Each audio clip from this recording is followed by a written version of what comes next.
Je vous salue tous dans le merveilleux nom du Seigneur Jésus-Christ. Je suis le pasteur et serviteur du Seigneur Jésus-Christ, Rodrigue Genji. Et c'est un réel plaisir pour moi de partager la bonne parole du Dieu vivant avec vous. Nous prions le Seigneur. Seigneur Jésus, sois béni pour ce moment. Merci, parce que ta parole est la vérité. C'est une lampe à nos pieds et une lumière sur notre sentier. Merci de bénir ta parole dans le cœur. Merci Seigneur de bénir toutes ces multitudes qui sont à l'écoute et qui sont en train de regarder et d'écouter. Oh Seigneur, que toute la gloire te revienne, parce que tu béniras certainement ta parole. Ton nom ce soir élevé, magnifié, exalté, honoré, au-dessus de tous les noms, maintenant et pour l'éternité. Amen. Amen. Je vous invite à avoir un stylo et sur quoi noter. Parce que, compte tenu du temps, je ne dois pas lire tous les versets qui vous seront donnés. Mais après, vous pouvez prendre tout votre temps pour pouvoir les vérifier, afin que votre foi soit fondée uniquement sur les saintes Écritures uniquement.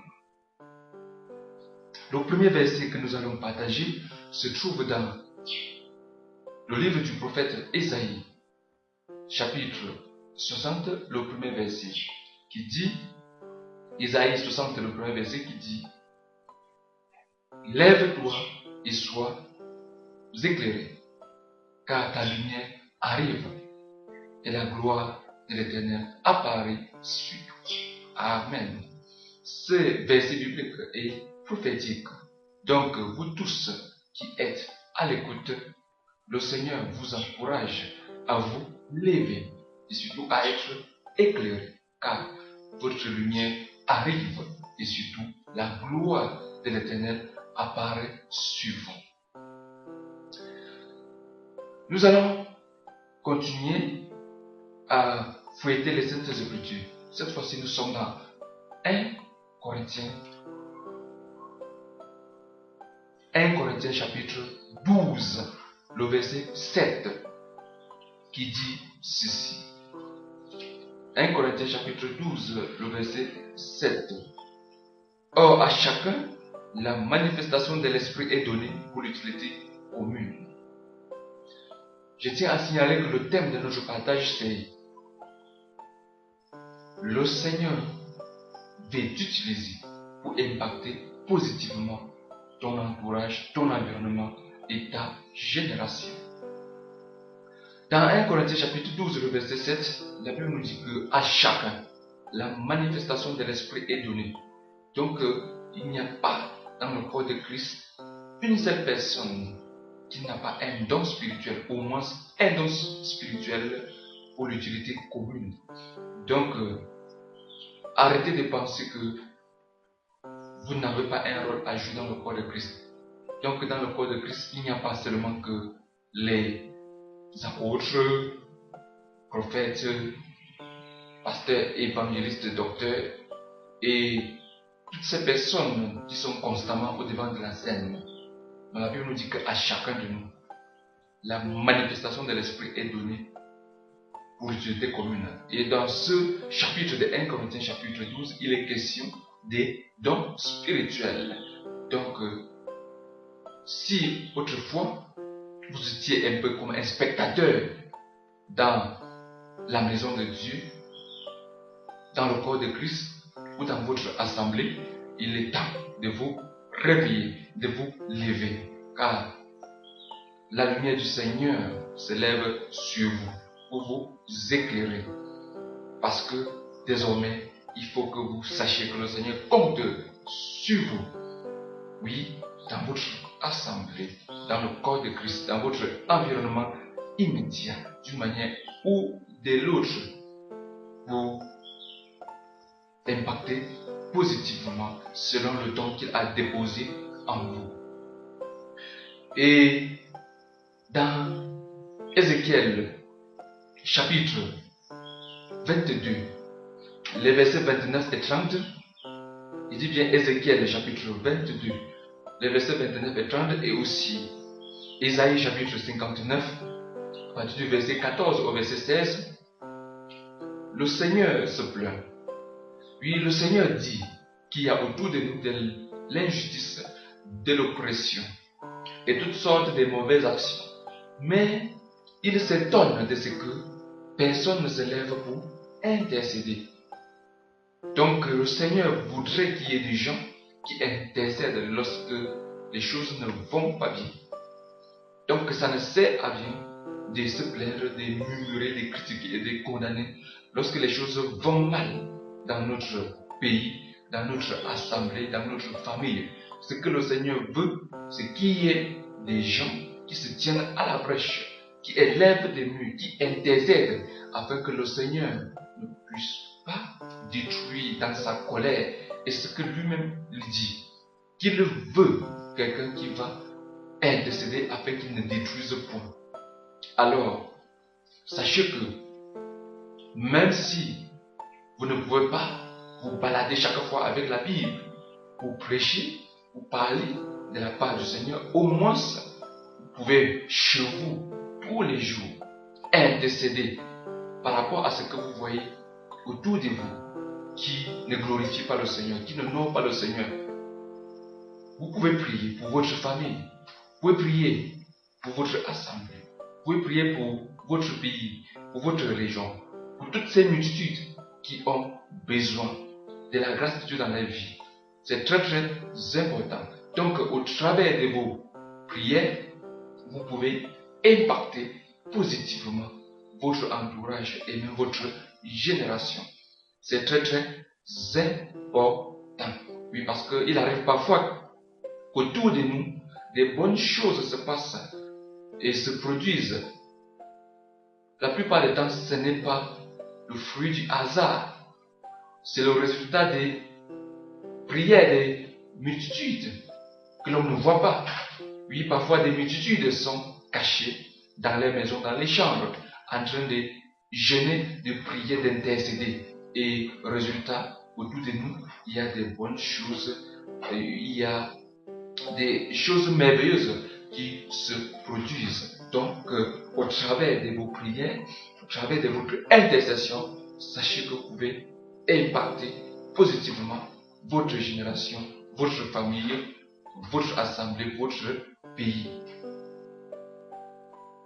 Dans Ésaïe chapitre 62, les versets 6 et 7, écoutons attentivement. Ésaïe chapitre 62, les versets 6 et 7. Sur tes murs, Jérusalem, j'ai placé des gardes. Ils ne se tairont ni jour ni nuit. Vous qui la rappelez au souvenir de l'Éternel, point de repos pour vous. Ne lui laissez aucun relâche jusqu'à ce qu'il rétablisse Jérusalem et la rende glorieuse sur la terre. Oh, alléluia. Aujourd'hui, nous parlons de la Jérusalem céleste. Aujourd'hui, nous parlons de l'église du Seigneur. Il est écrit dans Ephésiens chapitre 5, à partir du verset 27, que l'église que le Seigneur Jésus-Christ revient chercher.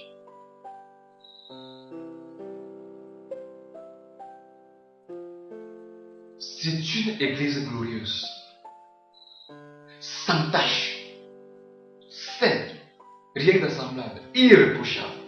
Voilà l'église que le Seigneur Jésus-Christ vient chercher. Et par conséquent, nous sommes tous appelés à prier, crier, intercéder, pour que le Seigneur lui-même puisse purifier son église, afin qu'elle puisse être vraiment prête, qu'elle puisse être cette église glorieuse sans tache. Et la Bible nous dit que Dieu nous a positionnés comme ces personnes qui vont crier jour et nuit. Oh, alléluia. Alléluia.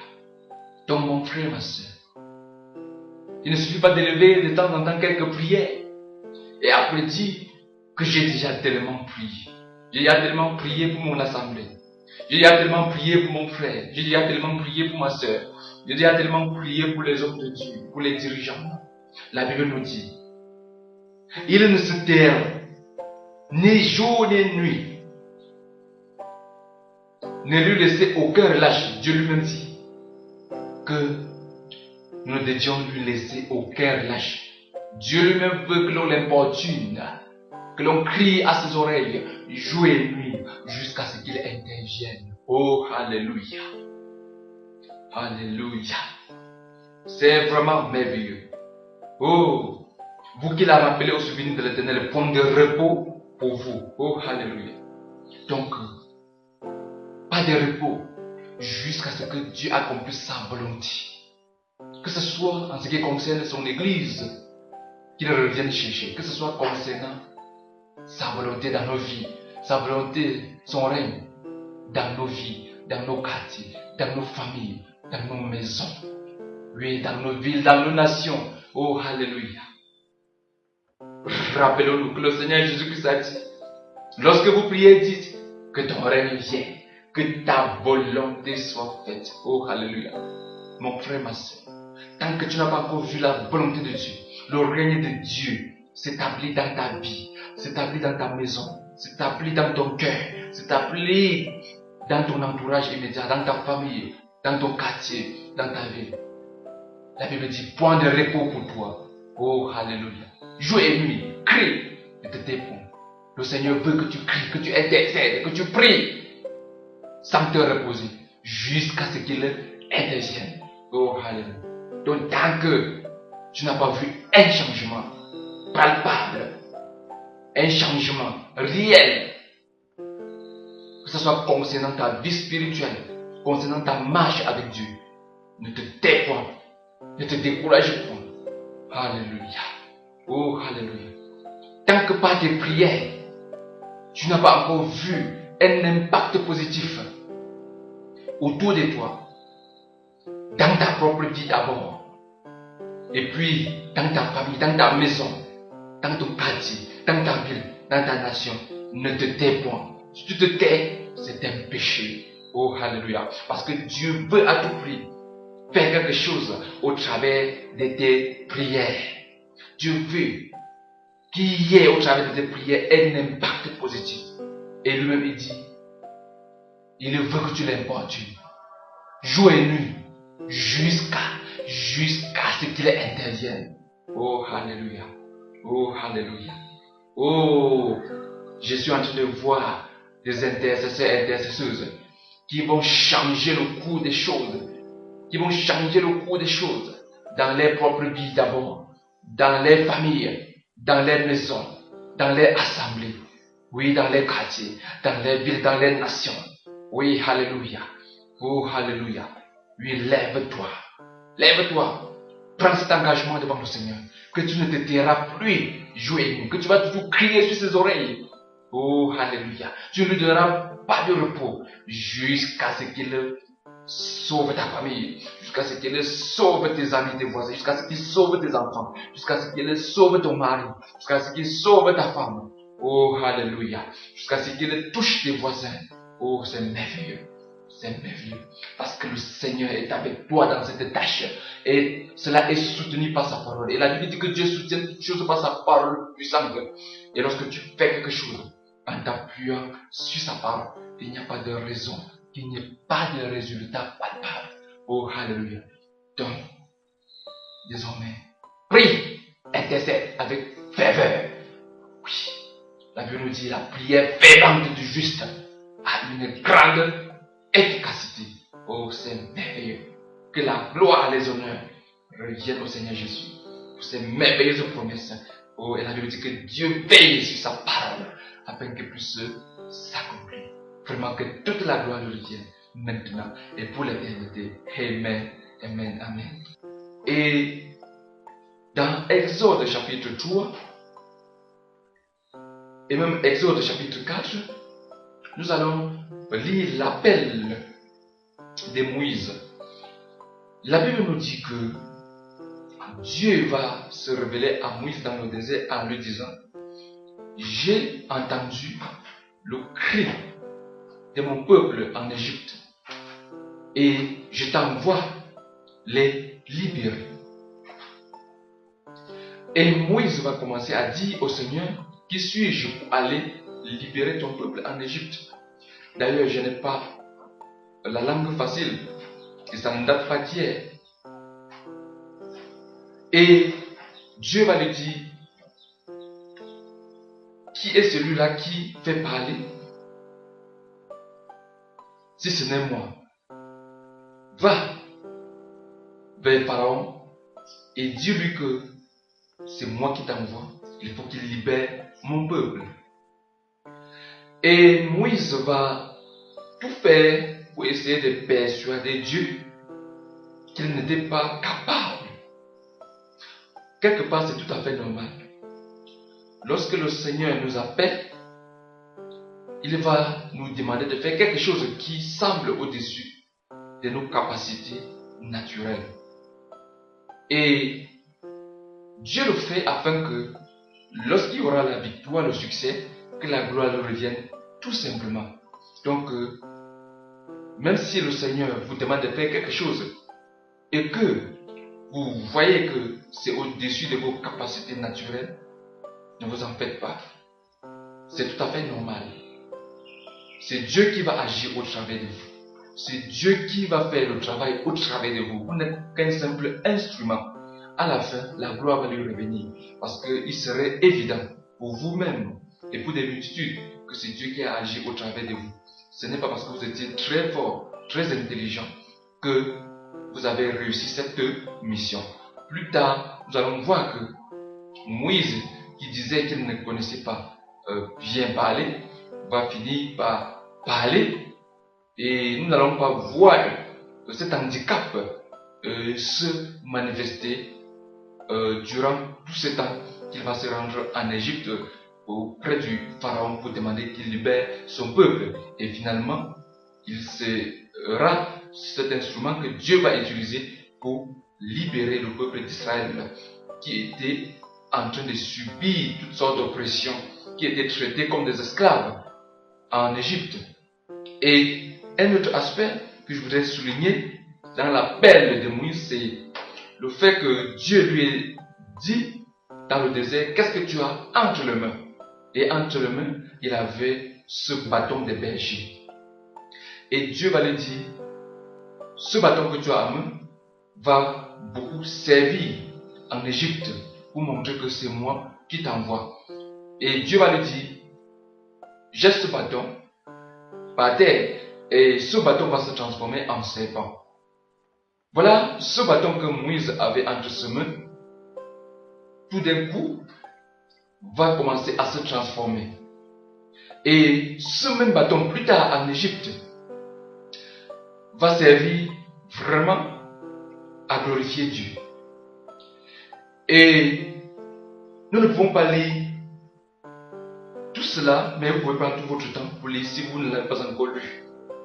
Plus tard, devant la mer Rouge, Moïse va élever ce bâton. Et la mer Rouge va se fendre en deux. Et le peuple d'Israël va traverser la mer Rouge à sec pour échapper à Pharaon qui le poursuivait avec son armée. Et c'est avec ce même bâton que Moïse va frapper le rocher et l'eau va sortir de ce rocher. Ainsi le peuple va s'abreuver. Nous voyons que ce bâton qui au départ était juste un simple bâton d'un berger va servir pour glorifier abondamment le Seigneur. Je vais passer par là pour vous dire que au travers de ce que vous avez en main, au travers de ce que vous avez comme talent, le Seigneur peut utiliser cela pour faire de grandes choses dans ce monde. Donc peu importe là où vous êtes, que ce soit comme fonctionnaire, ouvrier, artisan, que sais-je encore, plombier, informaticien, sachez que Dieu a besoin de toutes ces choses pour se glorifier dans ce monde, pour impacter positivement votre environnement et même votre génération. Et dans le Nouveau Testament, nous avons vu que l'apôtre Pierre est certain de ces apôtres, par exemple Jean et Jacques, avant qu'ils ne deviennent apôtres du Seigneur Jésus, c'était des pécheurs. Mais finalement, le Seigneur Jésus-Christ, lorsqu'il va se présenter à eux, il va leur dire, désormais vous serez des pêcheurs d'hommes. Et Matthieu, qui était un collecteur d'impôts,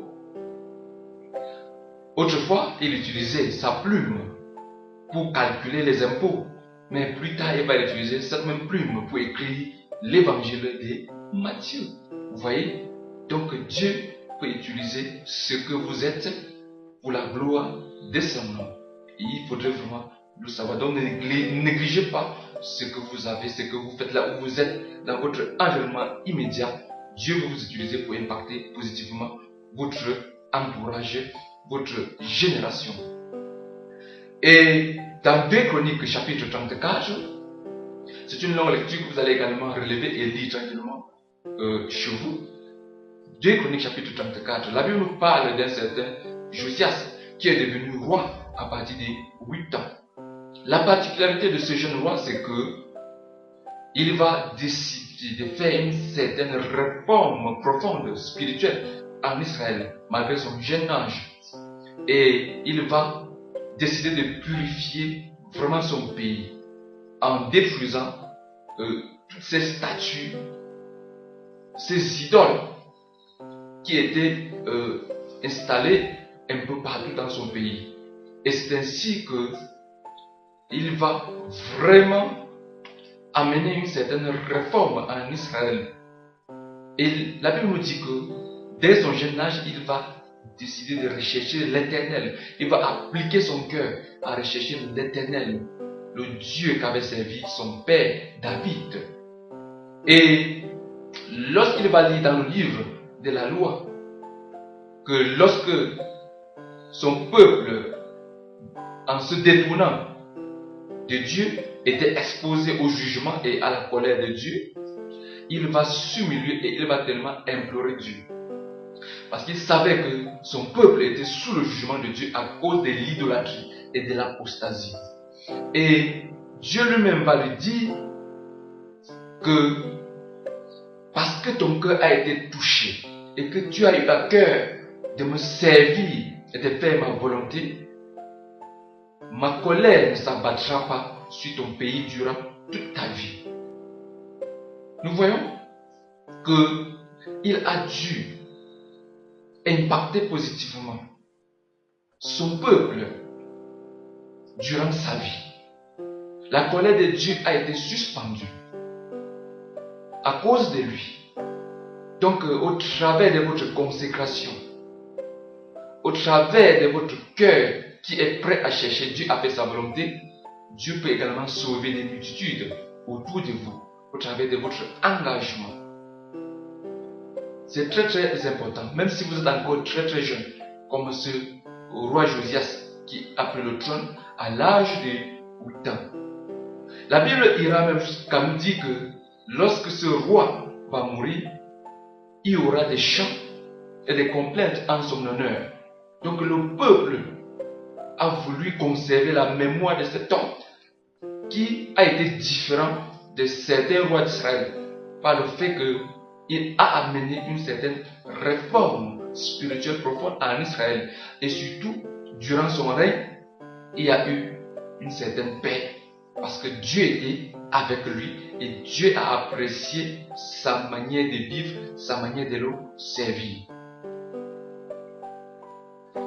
Nous pouvons également lire dans Jérémie, chapitre 1er, à partir du verset 4 au verset 10, où Dieu dit clairement à Jérémie que avant que tu ne sois même formé dans le ventre de ta mère, je t'avais choisi et je t'avais établi prophète des nations.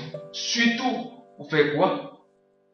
Pour arracher, abattre, ruiner. Oui, c'est très très important. Je veux vraiment chercher cette portion de Sainte Écriture et je vais lire pour nous tous ce qui est écrit dans cette portion de Sainte Écriture. Nous sommes dans Jérémie chapitre 1er où il est écrit ceci. La parole de l'Éternel me fut adressée en ces mots. Avant que je t'ai formé dans le ventre de ta mère, je te connaissais et avant que tu ne sois sorti de son sein, je t'avais consacré, je t'avais établi. Verset 6. Je répondis, ah Seigneur éternel, voici, je ne sais point parler, car je suis un enfant. L'Éternel me dit, ne dis pas, je suis un enfant, car tu iras vers ceux auprès de qui je t'enverrai, et tu diras tout ce que je t'ordonnerai. Verset 8, ne les crains point. Verset 9, puis l'Éternel étendit sa main et toucha ma bouche. Et l'Éternel me dit, voici, je mets mes paroles dans ta bouche. Verset 10, regarde, je t'établis aujourd'hui sur les nations et sur le royaume pour que tu arraches, pour que tu abattes, pour que tu ruines, pour que tu détruises, et pour que tu bâtisses et que tu plantes. Amen. Nous voyons que le Seigneur dit ici qu'il a choisi Jérémie pour qu'il puisse faire certaines choses, arracher, détruire, abattre, ruiner. Et après dit, le Seigneur nous appelle tous à faire cela autour de nous, dans nos familles, dans nos quartiers, dans nos villes, dans nos nations, dans nos assemblées. Il y a tellement de choses qui ne viennent pas de Dieu qu'il faut avoir le courage de se lever pour ruiner, abattre, détruire, arracher et puis bâtir maintenant et planter selon Dieu. Donc le Seigneur t'appelle. Oui, le Seigneur t'appelle. Contente pas seulement, oui, ne te contente pas seulement de critiquer, de juger et de condamner. Même si autour de toi, tu as raison de te plaindre à cause de ce qui ne va pas. Ça ne doit pas résoudre un problème, seulement le fait de se contenter, de dire que ça ne va pas. Il faut se lever et faire quelque chose, c'est-à-dire arracher au nom du Seigneur, détruire, abattre, ruiner, et maintenant planter et bâtir selon Dieu. En le faisant, vous n'allez pas quitter ce monde sans avoir laissé vos traces positivement, bien entendu.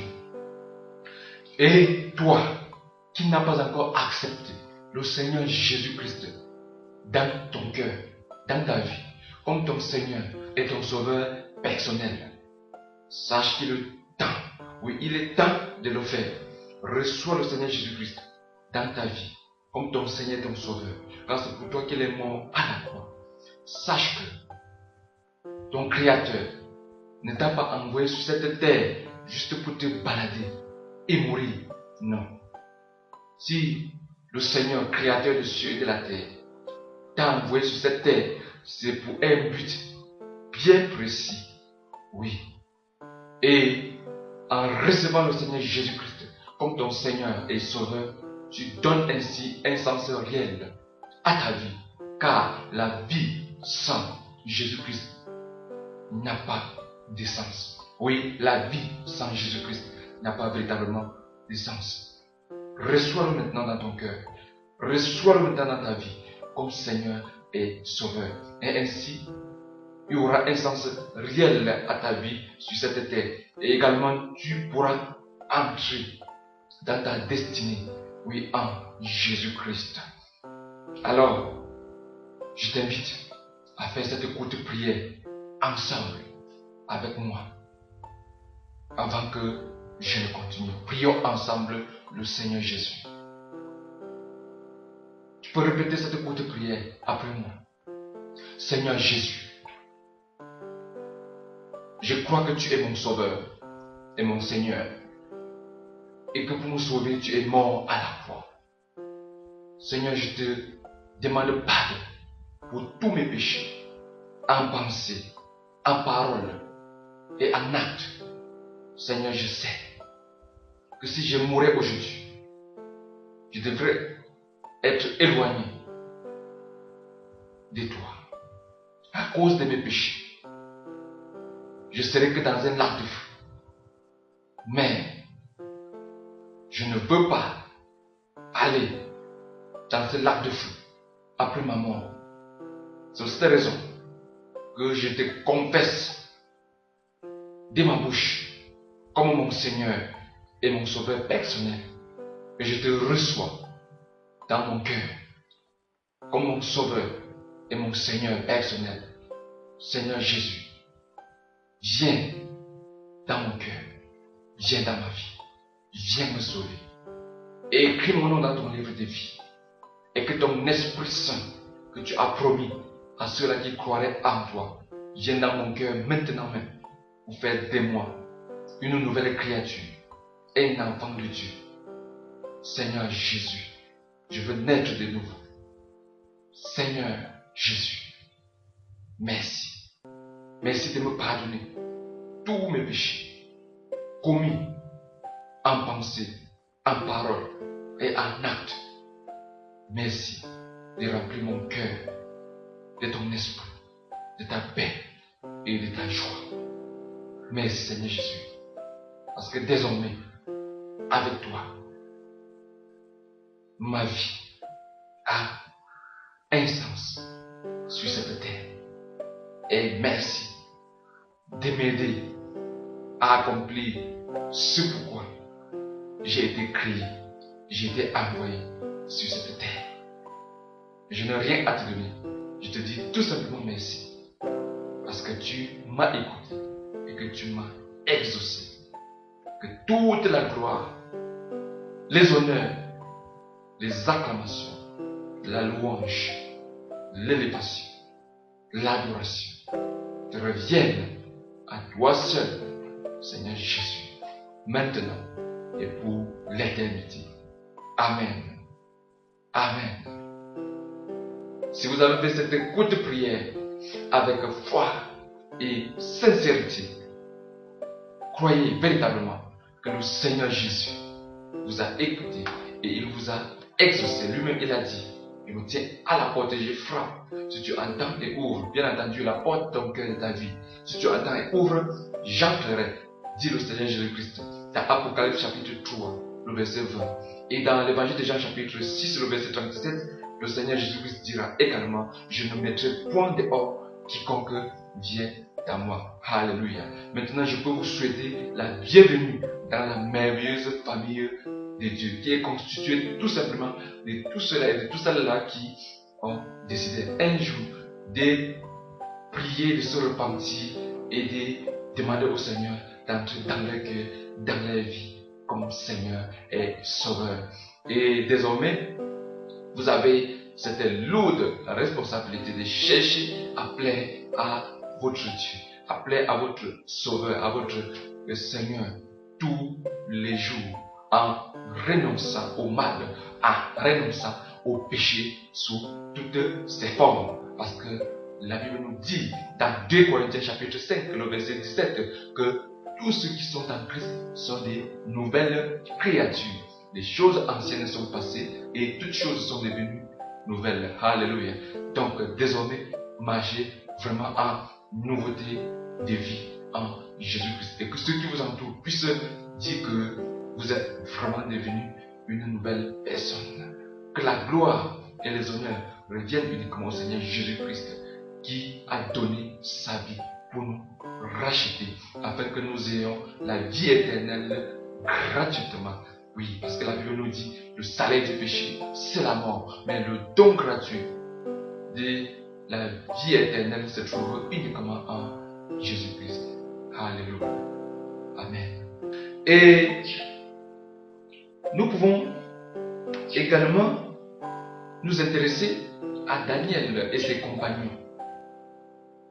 Beaucoup ont déjà entendu parler de Daniel et ses 3 compagnons. Ce sont des jeunes gens qui avaient été amenés en captivité à Babylone. Et si nous lisons, par exemple, dans Daniel chapitre 3, c'est une longue lecture. Compte tenu du temps, nous n'allons pas lire tout le chapitre, mais nous allons un peu nous attarder à ce qui est écrit à partir du verset 29, où il est écrit: voici maintenant l'ordre que je donne. Tout homme, à quelque peuple, nation ou langue qu'il appartienne, qui parlera mal du Dieu de Shadrach, Meshach et d'Abednego sera mis en pièces, et sa maison sera réduite en un tas d'immondices, parce qu'il n'y a aucun autre Dieu qui puisse délivrer comme lui. Après cela, le roi fit prospérer Shadrach, Meshach et Abednego dans la province de Babylone. Amen. Nous voyons ici un décret qui a été signé par un certain Nebuchadnezzar, qui était un roi si puissant. Mais il ne s'est pas levé un bon matin et donné ce décret juste pour les beaux yeux de ces 3 jeunes gens.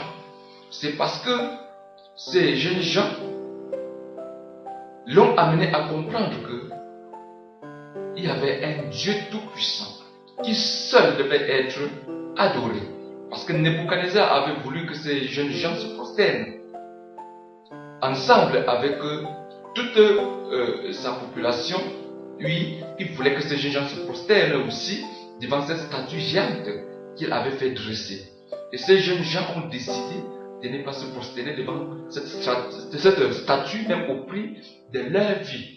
Et lorsque ces jeunes gens vont être jetés dans la fournaise ardente qui avait été préparée à cet effet, la Bible nous dit qu'il y aura une 4e personne qui va se retrouver dans cette fournaise pour les protéger contre les flammes.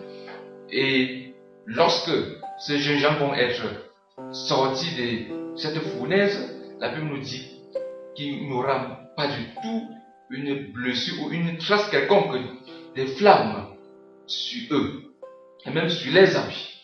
Et Nebuchadnezzar va être obligé de reconnaître que ces jeunes gens servaient le Dieu vivant et le Dieu tout-puissant, le seul qui est digne d'être vénéré et adoré. C'est ainsi qu'il va signer ce décret que nous venons de lire. Il fallait que tout le monde ait de la crainte et de la frayeur, oui, en ce qui concerne le Dieu de ces jeunes gens, parce que c'est lui seul qui est le vrai Dieu, c'est lui seul qui délivre et qui sauve.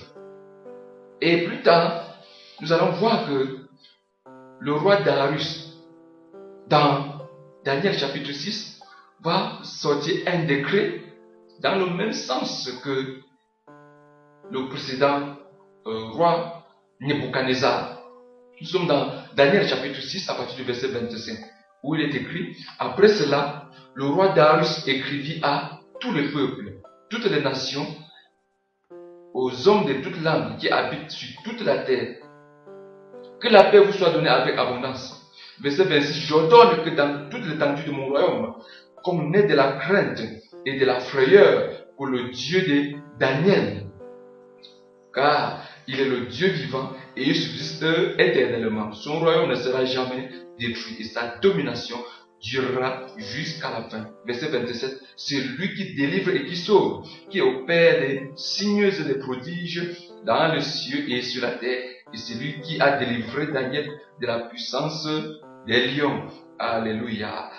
Nous voyons ici un roi, particulièrement le roi Darius, qui va signer un décret en demandant à tout le peuple, oui, d'avoir de la crainte et de la frayeur pour le Dieu de Daniel. Justement parce que Daniel, ayant été victime d'un complot, a été jeté dans la fosse au lion. Mais à cause de sa foi, et surtout parce qu'il a décidé d'honorer Dieu malgré le fait que cette menace pesait sur lui, à savoir être jeté dans la fosse au lion. Finalement, lorsque le roi Darius va voir que Daniel n'a pas été dévoré par les lions, il va signer ce décret. Nous voyons ainsi Daniel et ses compagnons en captivité à Babylone ont dû impacter positivement, oui, leur environnement. Les rois païens ont été obligés de reconnaître que ces jeunes gens servaient et adoraient le vrai Dieu. Donc si vous servez vraiment le Dieu vivant, en esprit, en vérité, sans vous détourner à gauche ni à droite, à un moment donné, même ceux-là qui ne connaissent pas ce Dieu, peu importe leur pouvoir et leur autorité, lorsque ces personnes vont être confrontées à la puissance du Dieu vivant que vous servez, ils seront obligés de reconnaître que votre Dieu est véritablement le seul Dieu tout-puissant, digne d'être craint, digne d'être servi, digne d'être adoré. Mais je voudrais maintenant souligner particulièrement quelque chose. Oui. Si nous revenons au premier chapitre, au chapitre 1er de Daniel, le verset 8, la Bible nous dit ceci. Daniel résolut de ne pas se souiller par les mets du roi et par le vin dont le roi buvait. Et il pria le chef des eunuques de ne pas l'obliger à se souiller. Alléluia. Lorsque ces jeunes gens vont se retrouver à Babylone, le roi va les sélectionner et il va les imposer une certaine alimentation. Et c'est après un certain temps qu'ils devraient maintenant être admis à la cour royale pour servir. Mais la Bible nous dit qu'ils vont prendre la ferme résolution de ne pas se souiller avec ces mets du roi. Donc ils ont refusé de manger ce repas, qui n'était pas des repas ordinaires, c'était des repas consacrés aux idoles, le vin y compris, c'était des vins consacrés aux idoles. Et avec le discernement, ils ont décidé de ne pas manger ces mets et de ne pas boire ce vin non plus. En fait, la Bible dit, ils ont décidé de ne pas se souiller. Donc, le fait que plus tard, Dieu soit servi de ces jeunes gens pour se glorifier n'était pas un hasard. Au départ, ils ont décidé de ne pas se compromettre, de ne pas se souiller. Et c'est ce que vous deviez faire si vous voulez vraiment que Dieu vous utilise positivement pour impacter votre génération, votre environnement immédiat. Vous deviez tout faire pour ne pas vous corrompre, pour ne pas vous souiller avec le péché et avec les plaisirs du monde. Parce que vous ne pouvez pas impacter ce monde si vous êtes également souillé par les plaisirs du monde et par le péché. Ce n'est pas possible, ça ne marche pas de cette façon. Donc, si vous voulez vraiment être des bons candidats et candidates pour être utilisés par Dieu, pour impacter positivement votre famille, votre nation, votre région, votre quartier, refusez catégoriquement de vous souiller par les plaisirs de ce monde. Oui, refusez de vous souiller par le péché sous toutes ses formes. Quand je parle de péché, les convoitises des yeux, la pornographie, que sais-je encore, tout ce qui nous environne et qui nous souille, qui souille notre esprit, notre âme et notre corps, disons non à tout cela au nom du puissant Seigneur Jésus. Ainsi, parce que nous sommes mis à part pour le Seigneur maintenant pourra se servir de nous pour se glorifier et pour impacter positivement notre environnement immédiat. Alléluia.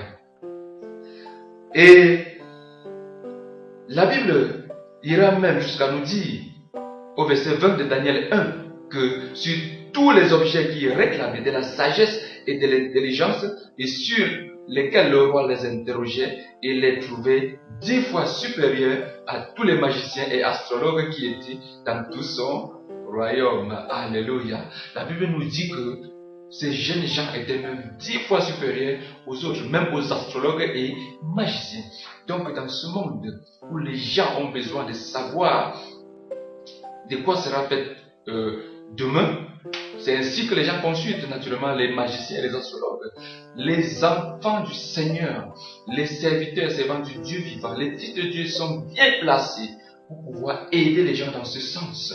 Donc en réalité, à un moment donné, il faut que ça s'arrête, que les gens cessent d'aller consulter les horoscopes et les magiciens, alors que les serviteurs du Dieu vivant, les fils de Dieu sont là, capables de les aider, parce que la Bible nous dit que en réalité, nous pouvons être même 10 fois supérieurs que ces astrologues et magiciens qui sont là seulement pour arnaquer, escroquer et surtout conduire ces personnes qui viennent de eux à la perdition et au jugement de Dieu et au lac de feu, si à jamais ces personnes meurent dans les péchés.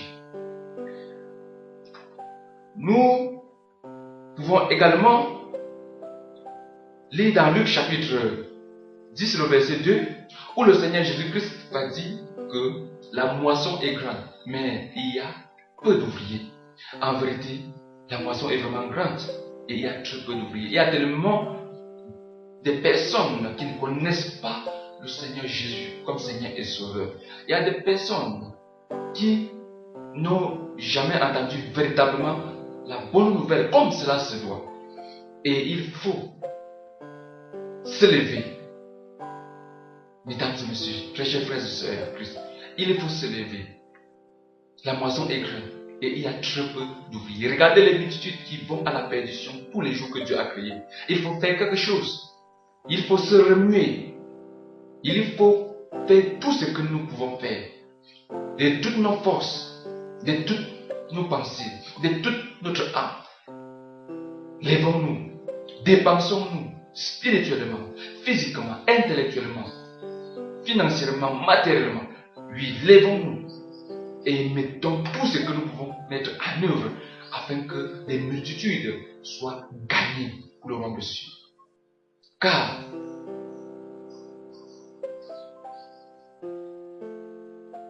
l'âme d'une personne n'a pas de prix.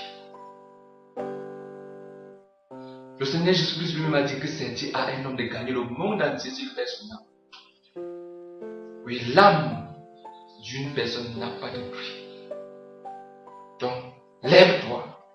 Fais tout ce que tu peux faire à ton niveau afin que les âmes soient sauvées, afin que les âmes se retrouvent dans le paradis du Seigneur pour l'éternité.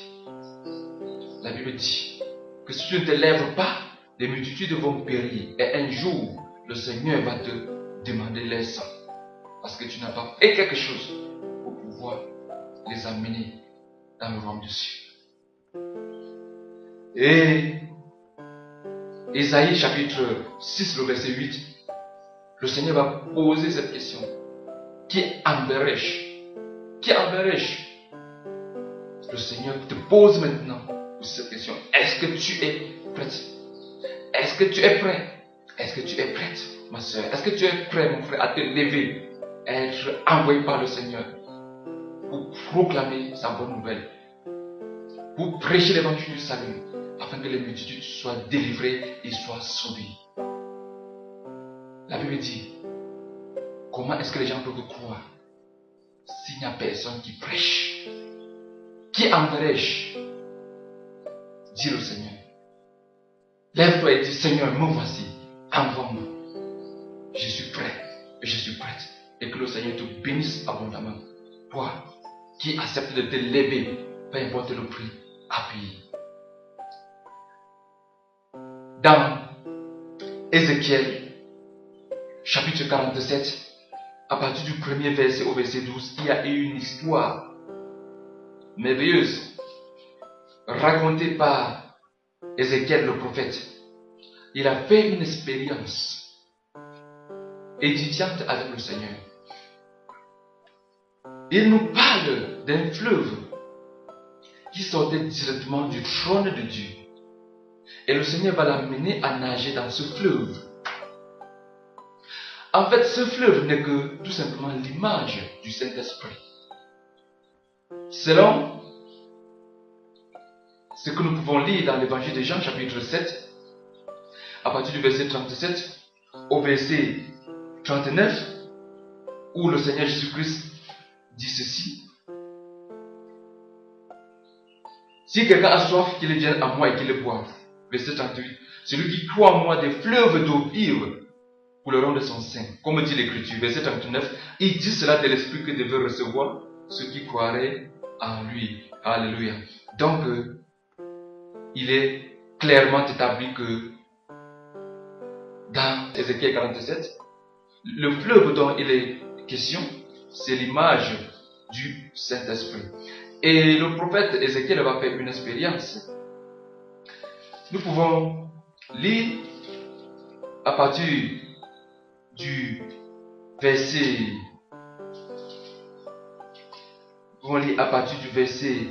3 où il est écrit ceci. Écoutez attentivement ce qui est écrit.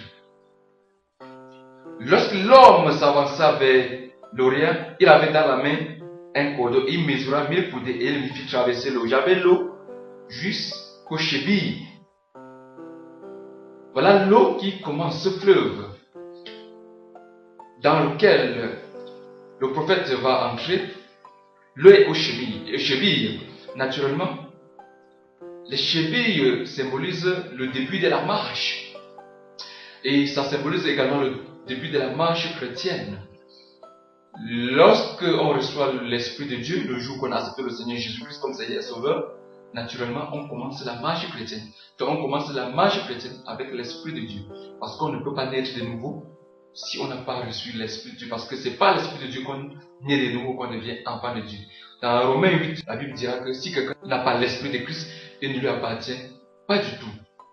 Et la Bible continue en disant, au verset 4, il mesura encore mes coudées et me fit traverser l'eau. J'avais l'eau jusqu'au genou. Alléluia.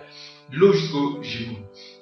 C'est l'image de l'intercession, de l'adoration.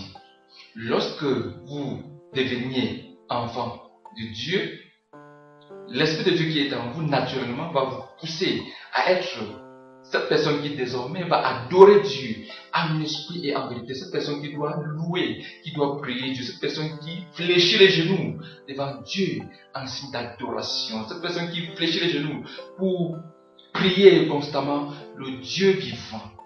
Donc, si vous êtes un enfant de Dieu, un chrétien, serviteur de Dieu, servant de Dieu, et que vous ne vous prosterniez pas constamment pour adorer le Seigneur, pour le louer à cause de ce qu'il est et de ce qu'il a fait, si vous n'êtes pas un homme, une femme de prière, c'est qu'il y a un sérieux problème.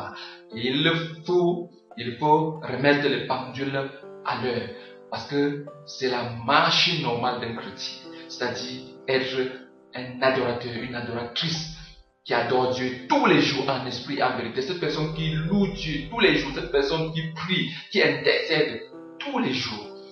Oui, parce que c'est la marche normale et naturelle. La Bible nous dit que il mesura encore 1000 coudées, il me fit traverser et j'avais de l'eau jusqu'au rein. Alléluia, de l'eau jusqu'au rein.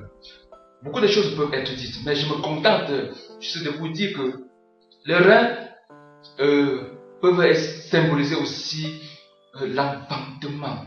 Oui, l'enfantement. Une vie chrétienne qui n'enfante pas n'est pas normale. Vous êtes appelés à enfanter spirituellement, à engendrer beaucoup de personnes. Donc, si depuis que vous avez cru, vous n'avez pas encore enfanté, vous n'avez pas encore amené les gens au Seigneur, ce n'est pas normal. Vous êtes appelés à enfanter. Par exemple, dans un foyer, dans un couple, lorsque après un certain temps, il n'y a pas toujours un enfant, le couple commence à se poser beaucoup de questions. Est-ce la stérilité ou qu'est-ce qui se passe? C'est ainsi qu'ils vont naturellement dans un hôpital pour faire des examens, des échographies, ainsi de suite pour voir ce qui ne va pas. Parce que la plupart des temps, après un certain temps, naturellement, il faudrait qu'il y ait au moins un enfant. De la même manière, spirituellement parlant, après un certain temps dans le Seigneur, il faut enfanter, il faut engendrer. Sinon, c'est qu'il y a un problème. Si vous n'avez pas encore enfanté, demandez-vous, qu'est-ce qui se passe? Pourquoi je n'arrive pas à engendrer, à enfanter spirituellement? Pourquoi je n'arrive pas à amener les gens au Seigneur? Parce que c'est l'ordre naturel des choses. C'est la norme. Oui, après un certain temps, il faut enfanter. L'apôtre Paul pouvait dire, j'éprouve encore les douleurs de l'enfantement, justement, parce qu'il avait amené beaucoup de personnes au Seigneur. Et il pouvait dire qu'il éprouve les douleurs de l'enfantement. Oh, alléluia. Donc, vous avez besoin, oui, d'enfanter. Si véritablement vous avez reçu l'Esprit de Dieu en vous, si vous êtes vraiment né de nouveau, l'Esprit de Dieu va vous pousser à amener les gens, à témoigner autour de vous et à amener ainsi beaucoup de gens au Seigneur. Alléluia. La Bible nous dit également qu'au verset 5, il mesura encore 1000 coudées. C'était un torrent que je ne pouvais traverser, car l'eau était si profonde qu'il fallait y nager. C'était un torrent. Alléluia. La Bible nous dit ici que voilà comment cette eau qui au départ était à la cheville, il se retrouve maintenant submergé. Alléluia. c'est le symbole de la plénitude du Saint-Esprit. Oh, le Seigneur voudrait qu'à un moment donné, ses disciples soient dans la plénitude du Saint-Esprit. En fait, non seulement le Seigneur veut que nous soyons dans la plénitude du Saint-Esprit, ça doit devenir même notre vie au quotidien. Alléluia. Oui, parce que lorsqu'on est rempli du Saint-Esprit, lorsqu'on mène une vie chrétienne dans la plénitude du Saint-Esprit, oh, la victoire est assurée. Oui, parce que dans ce monde où il y a de l'opposition, où il y a des pièges, où il y a toute forme de séduction, oui, nous avons besoin de la plénitude du Saint-Esprit pour pouvoir remporter tous les défis et toutes les batailles. Oh, alléluia. C'est pour t'encourager, mon frère, c'est pour t'encourager, ma soeur, à rechercher maintenant la plénitude du Saint-Esprit dans ta vie. Alors, dis non au péché, dis non à la compromission. Consacre-toi, esprit, âme et corps, à ton sauveur. Et ainsi sois rempli de l'Esprit de Dieu. Il faut que tu sois rempli du Saint-Esprit. Oh, alléluia. La Bible nous dit ceci. À partir du verset 6, il me dit: as-tu vu, fils de l'homme? Il me ramena au bord du torrent. Quand il me fut ramené, voici, il y avait sur le bord du torrent beaucoup d'arbres de chaque côté. Il me dit: cette eau coulera vers le district oriental, descendra dans la plaine et entrera dans la mer. Et lorsqu'elle se sera jetée dans la mer, les eaux de la mer deviendront saines. Alléluia. La mer ici peut être l'image même du monde. Alléluia. Dieu veut nous envoyer dans le monde pour assainir le monde, parce que ce monde dans lequel nous sommes est déjà pourri. Oui, ce monde est détruit par le péché, la corruption et tout ce que nous pouvons imaginer. Et il n'y a que les enfants de Dieu qui puissent, oui, assainir ce monde. Oui. Donc, nous sommes tous appelés en tant que serviteurs de Dieu, servantes de Dieu, fils de Dieu, filles de Dieu, à aller dans le monde, assainir ce monde par notre présence et par notre vie, par notre prédication, bien entendu. Et la Bible nous dit que tout être vivant qui se meut vivra partout où le torrent coulera. Alléluia. Nous sommes des porteurs de vie. Donc, en réalité, lorsqu'un enfant de Dieu, lorsqu'un serviteur de Dieu véritable va quelque part, il vient avec la vie. Parce qu'il n'y a que la mort autour de nous, la mort spirituelle, la mort dans les familles, la mort dans les nations, dans les vies. Mais nous sommes interpellés à ce niveau. Parce que c'est nous qui avons la vie de Dieu en nous. Et nous allons amener cette vie, oui, autour de nous. Alléluia. Donc toi qui es chrétien, mais qui n'amène que la mort, il faut te repentir. Parce que tu es appelé à amener que la vie partout où tu passes. Et non la mort spirituelle. Oui, tu ne dois pas amener la division, le commérage. Tu ne dois pas amener toutes sortes de mauvaises choses. Donc c'est la vie que tu es appelé à apporter. Parce que les gens ont besoin que de la vie et non de la mort. Et la Bible nous dit que il y aura une grande quantité de poissons. Ah, alléluia. Oh, les poissons ici, c'est l'image des âmes gagnées. Le Seigneur nous dit clairement que si nous laissons emporter par son esprit, si nous mettons de côté nos méthodes charnelles et si nous le laissons nous envahir par son esprit, nous inonder par son esprit, l'esprit va nous amener à faire une grande moisson, à amener des multitudes d'âmes dans son royaume. Oh, la Bible nous dit que des poissons de toute espèce. Oh, alléluia. J'aime particulièrement cette expression, les poissons de toute espèce. Donc Dieu a besoin des peuples, des peuples, peu importe les nationalités, leur race, les tribus, les langues. Dieu les veut tous dans son royaume. D'ailleurs, c'est ce que l'apôtre Jean avait vu.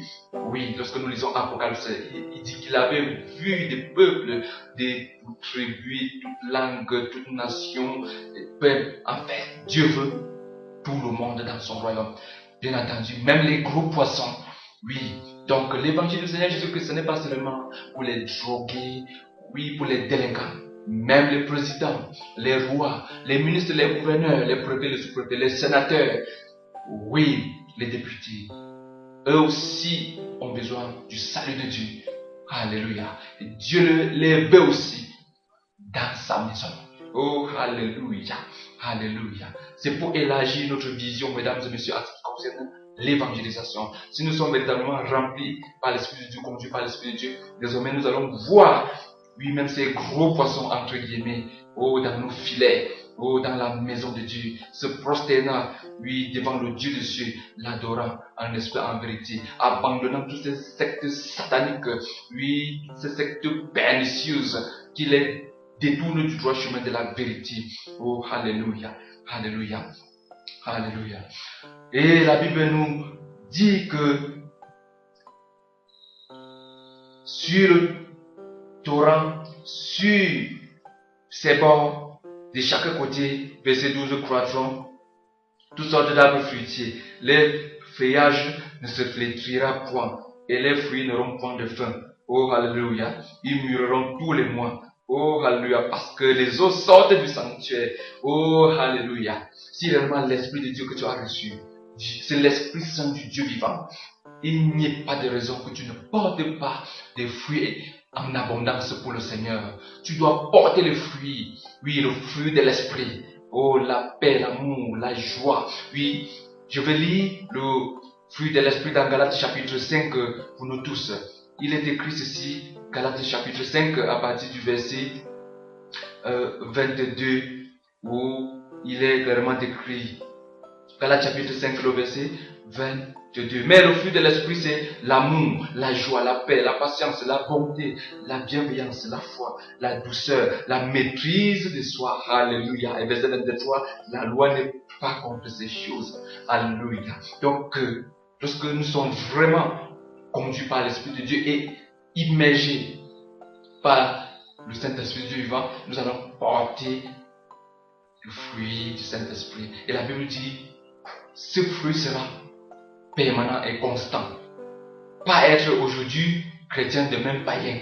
Non, être chrétien, des véritables chrétiens, des véritables disciples du Seigneur Jésus tous les jours. C'est possible si et seulement si on peut se laisser conduire et immerger par le Saint-Esprit du Dieu vivant. Ainsi, lorsque les gens vont voir le fruit du Saint-Esprit dans nos vies, ils seront obligés de dire, ces gens-là sont véritablement les disciples du Seigneur Jésus.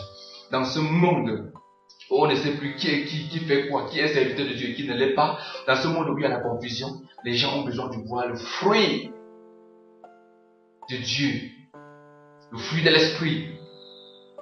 Oui, pour faire la différence. Le Seigneur Jésus-Christ a dit, ce ne sont pas tous ceux-là qui disent Seigneur, Seigneur, qui entrent dans le ciel, mais seulement ceux-là qui font sa volonté. Il a dit que durant cette période-ci, la fin des temps, oh, il y aura tellement de faux prophètes.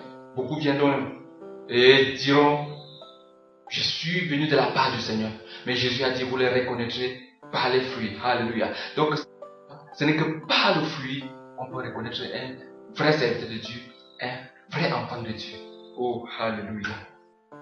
Et dans Romains chapitre 8, le verset 19, oh, alléluia. Romains chapitre 8, le verset 19, il est écrit ceci. Aussi la création attend-elle avec un ardent désir la révélation des fils de Dieu. Oh, alléluia. La Bible nous dit que même la création tout entière attend avec un ardent désir la révélation des fils de Dieu. Alléluia. Donc il n'y a que les fils de Dieu, oh, pour résoudre les problèmes de l'humanité.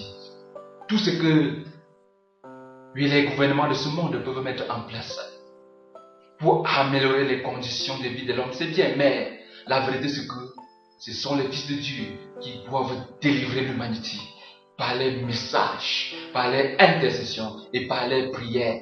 Parce que Satan a déjà tout mis en place pour contrôler tout ce qui se passe dans ce monde. Et il n'y a que les fils de Dieu qui peuvent se lever, oui, pour contrecarrer Satan. Oh, alléluia. Oui, il n'y a que les enfants de Dieu, les fils de Dieu, pour contrecarrer les œuvres de Satan dans les prières, dans les intercessions et bien entendu avec le message de l'évangile. L'apôtre Paul pouvait dire, je n'ai pas honte de l'évangile, car c'est la puissance de Dieu pour le salut de quiconque croit. Oh, alléluia. Alors toi qui es fils de Dieu, il y a une énorme responsabilité sur tes épaules. La création attend ta révélation. Donc, les gens comptent sur toi pour être éclairés, pour être délivrés. Alors, lève-toi et agis au nom tout puissant du Seigneur Jésus-Christ. Alléluia. Et dans l'évangile de Matthieu chapitre 5, de la bouche même du Seigneur Jésus-Christ, nous pouvons lire: vous êtes le sel de la terre. Oh, alléluia. Vous êtes le sel de la terre. Oh, le sel. Le sel qui sert à donner de la saveur au repas. Oh, alléluia. Ce monde où il n'y a que corruption, où il n'y a que ténèbres, déception, compromission, oui, des problèmes, chômage, suicide. Nous pouvons apporter un peu de saveur. Oui, les chrétiens sont ceux-là qui vont amener un peu de saveur. Oui, dans ce monde. Alléluia. La joie de vivre. Nous avons toutes ces choses entre nos mains. Enfants de Dieu, fils de Dieu, serviteurs de Dieu, servants de Dieu. Le sel qui sert aussi comme désinfectant. Oui, qui sert aussi comme désinfectant, comme fertilisant. Oui, nous sommes appelés à désinfecter notre environnement qui est déjà pollué par Satan. Nous sommes invités, oui, à fertiliser le monde, afin de faire croître ce qui est pur et ce qui honore et glorifie Dieu. Oh, regardez, oui, sur Internet, Satan pollue les esprits avec la violence, avec la magie, la sorcellerie, avec la pornographie, l'immoralité sous toutes ses formes. Alors nous n'allons pas croiser les mains. Il faut se lever pour essayer de faire quelque chose. Oui, il faut se lever et faire quelque chose, mon frère et ma soeur. Oui, il faut se lever. Le Seigneur Jésus-Christ va également dire: vous êtes la lumière du monde. Oh, alléluia. Vous êtes la lumière du monde. Parce que le monde est dans les ténèbres. Le monde est envahi par les ténèbres. Le monde des ténèbres veut contrôler toutes choses.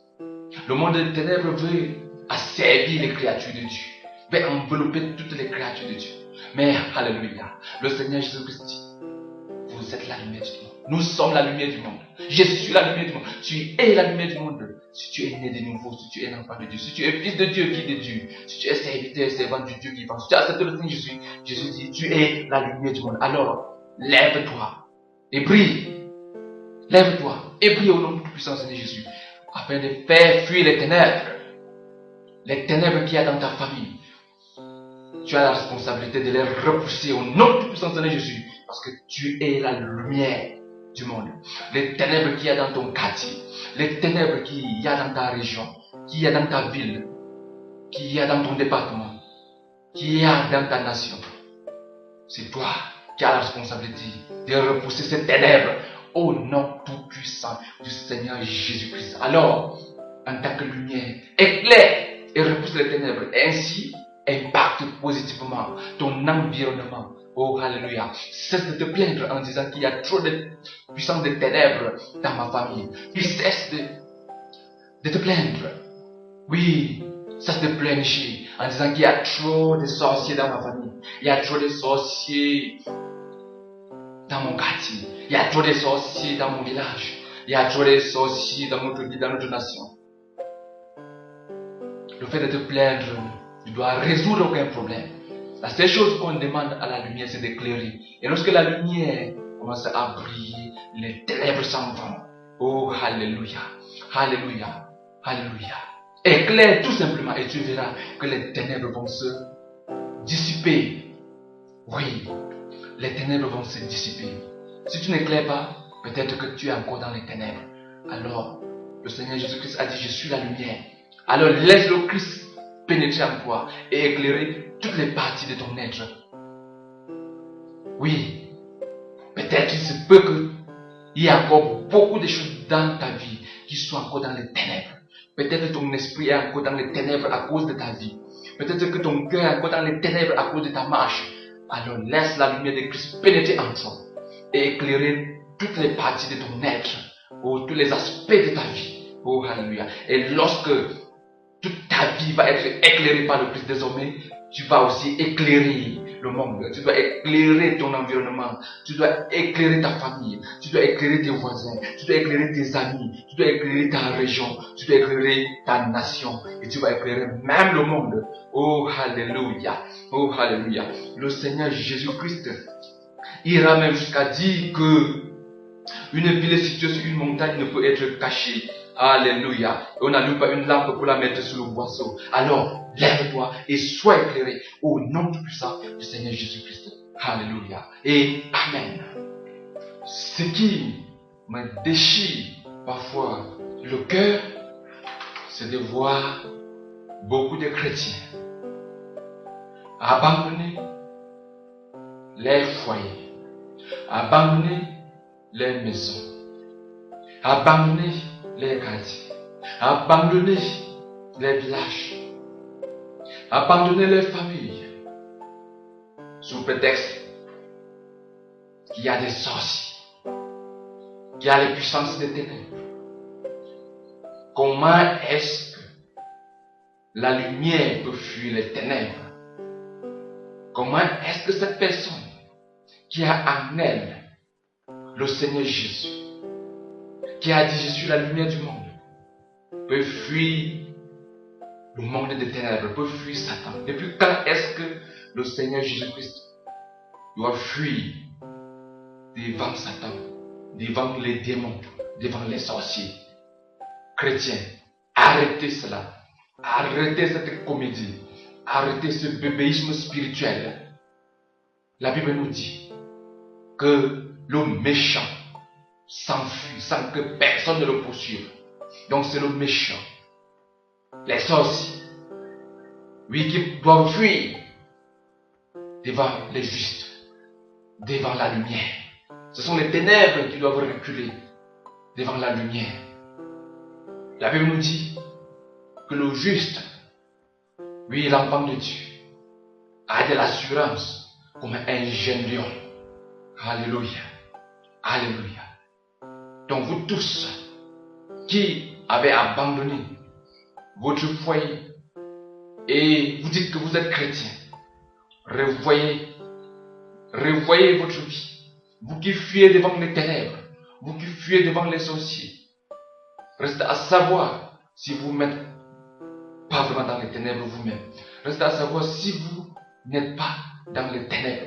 Parce que ce sont les ténèbres qui doivent fuir devant la lumière. Et non la lumière fuir et reculer devant les ténèbres. Que la personne qui a des oreilles pour entendre, entende. Alléluia. Oui, dans l'évangile de Matthieu chapitre 5, à partir du verset 13, le Seigneur Jésus-Christ va dire: vous êtes le sel de la terre. Mais si le sel perd sa saveur, avec quoi la lui rendra-t-on? Il ne sert plus qu'à être jeté dehors et foulé aux pieds par les hommes. Le Seigneur veut se servir de vous pour se glorifier. Soyez utiles entre les mains du Seigneur. La pire des choses qui puissent arriver à un enfant de Dieu, à un serviteur, un servant de Dieu, c'est de ne plus servir à rien. Comme le vieux prophète dans l'Ancien Testament. Oui, sachez que si vous ne voulez pas jouer votre rôle en tant que sel de la terre, le Seigneur dit, vous allez être jeté dehors et être foulé aux pieds. Alors, vous n'êtes pas obligé d'en arriver jusque-là. Alors, joue ton rôle en tant que sel de la terre, mon frère, ma soeur. Le Seigneur Jésus-Christ va continuer en disant, vous êtes la lumière du monde. Au verset 14, vous êtes la lumière. Le Seigneur Jésus-Christ ne dit pas, vous serez la lumière. Il dit, vous êtes la lumière. Et comme je le disais tantôt, la seule chose qu'on attend de la lumière, c'est qu'elle brille, qu'elle éclaire. Alléluia.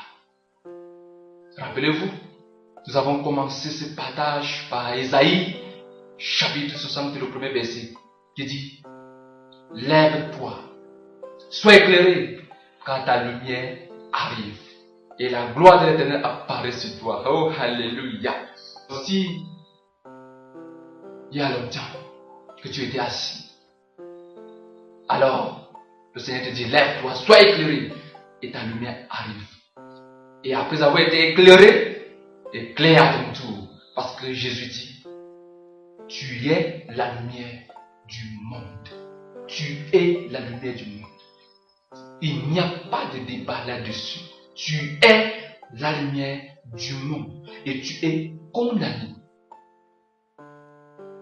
Tu es condamné. Tu es condamné en tant que lumière d'éclairer. Alléluia. Éclaire ta famille, éclaire tes amis, éclaire ton quartier, éclaire ta région, et éclaire ta nation. Oh, alléluia. Et le verset 16, le Seigneur Jésus va dire que votre lumière luise ainsi devant les hommes, afin qu'ils voient vos bonnes œuvres et qu'ils glorifient votre Père qui est dans les cieux. Oh, alléluia. Je disais tantôt que dans ce monde, il y a de la confusion. Beaucoup se réclament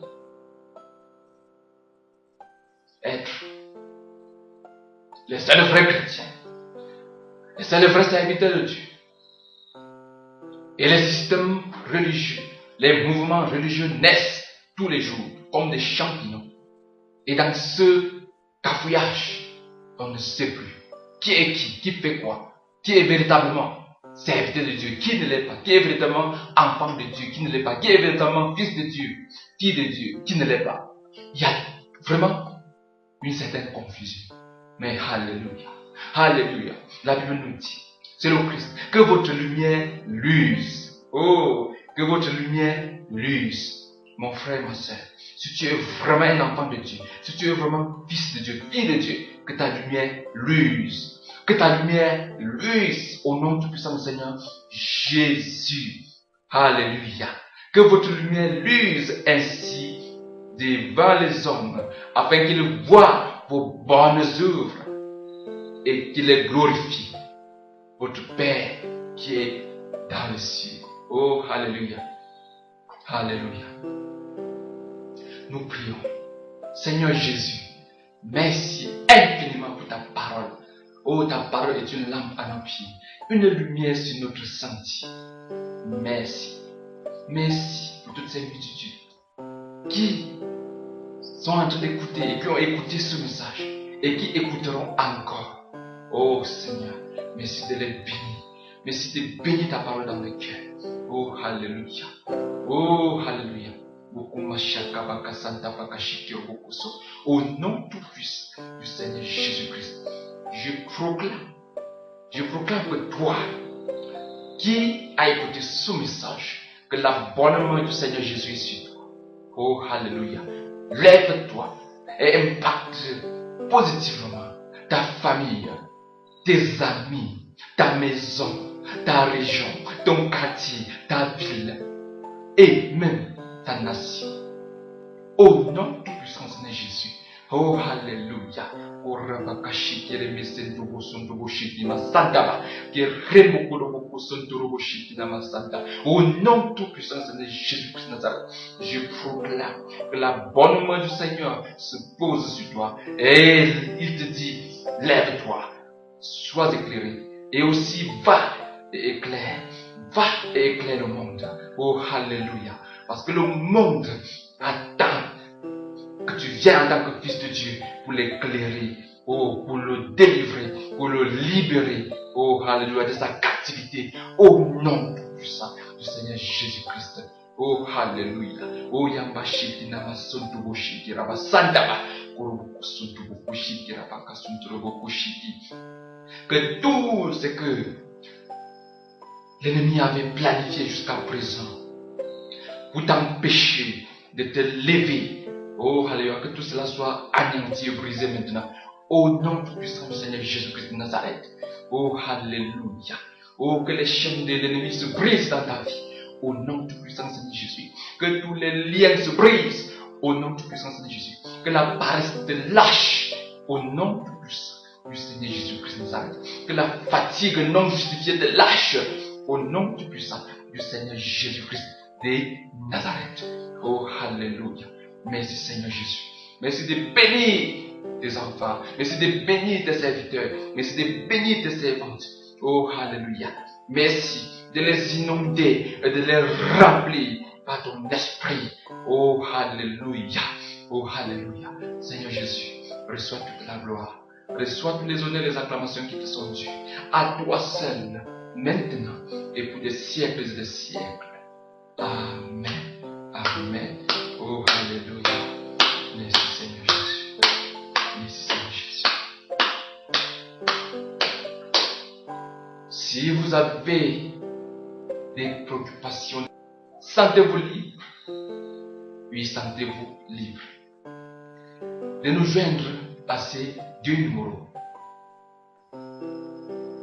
Si vous appelez hors du Cameroun, vous pouvez procéder de 237 qui est le code du Cameroun. Parce que je suis au Cameroun. Oui, ces deux numéros, c'est le 77 d'abord, puis 77, 61, 93, 77. Et aussi le 96, 36, 25, 40. Je reprends le 77, 61, 93, 77. Ou aussi le 96, 36, 25, 40. Bien entendu, vous pouvez aussi consulter mon site internet. Oui, www.pasteurrodrigue.com. Je dis bien www.pasteurrodrigue.com. Pasteur Rodrigue, en un seul moment, tout est attaché. Pasteur Rodrigue, tout est attaché.com. Et vous allez découvrir beaucoup de choses dans ce site, des messages, des brochures, puis des messages sous forme de brochures, audio, vidéo même, que vous pouvez télécharger gratuitement. Oh, que le Seigneur Jésus-Christ vraiment vous bénisse abondamment. Oui, abondamment. Et de toute la gloire, les honneurs, les acclamations, la majesté lui revient à lui seul, maintenant et pour des siècles et des siècles. Amen. Vous savez, je suis le pasteur et serviteur du Seigneur Jésus-Christ, Rodrigue Djindji. À bientôt.